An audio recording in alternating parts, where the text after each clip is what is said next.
इधर केंद्र सरकार ने महिला आरक्षण बिल को कैबिनेट की मंजूरी दे दी है, जिसे लेकर 16 अप्रैल को संसद का विशेष सत्र बुलाया गया।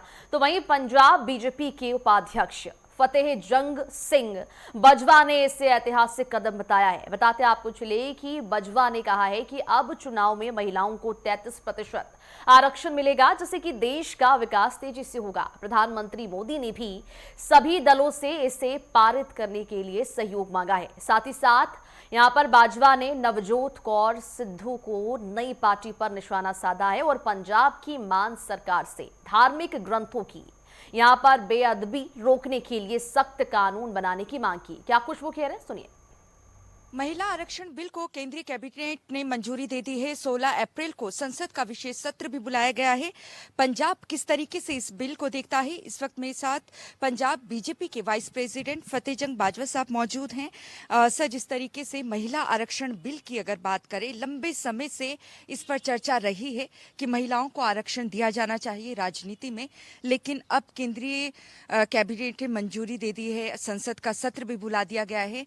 पंजाब के लिहाज से अगर मैं बात करना चाहूं, कैसे?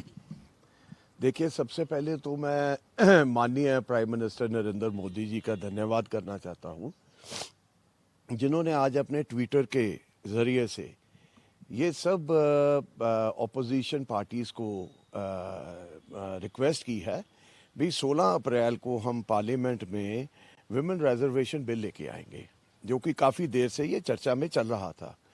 तो मैं समझता हूँ, फर्स्ट ऑफ ऑल तो आई मस्ट कंग्रेचुलेट हिम, भी बहुत अच्छा step towards women reservation bill का है, क्योंकि आज की ज़िंदगी में औरत एक बहुत महत्वपूर्ण जगह रखती हैं, चाहे वो लीडरशिप की हो, चाहे वो पुलिस, आर्मी, अलाइड सोर्सेज, अपना आर्म्ड इनकी हो।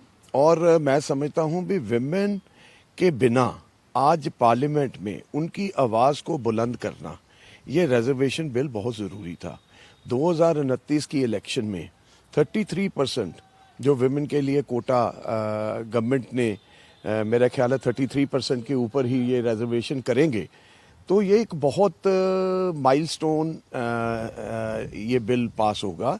और मैं समझता हूँ भी ये सारा श्रेय सारी कंट्री को जाना चाहिए, सारी पॉलिटिकल पार्टीज़ को एक आवाज़ में ये चीज़ बुलंद करनी चाहिए, क्योंकि आज की ज़िंदगी में अगर देखो, औरतों बहुत आगे बढ़ रही हैं। चाहे वो बिज़नेस में आप देख लो, बिगेस्ट बिजनेस टाइकून्स हैं जो वो विमेन बन रही हैं, और आदमियों के साथ कदम में कदम मिला के चलना, ये आज हमारी सभ्यता सिखाती है। तो आई कंग्रेचुलेट माननीय प्राइम मिनिस्टर साहब एंड द एंटायर कैबिनेट।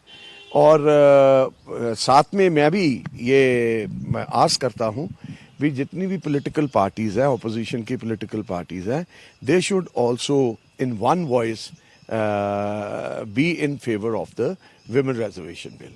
जो साहब को आपने सुना, जिन्होंने केंद्र सरकार के उस कदम को सराहा है जिसमें महिला आरक्षण बिल की बात की गई है। और अब देखना होगा कि जो 16 अप्रैल को संसद का विशेष सत्र बुलाया गया है, तो इसमें किस तरीके की सार्थक चर्चा रहती है। वहीं अगर हम बात करें नवजोत कौर सिद्धू की, उनकी पार्टी को लेकर भी इन्होंने निशाना साधा है।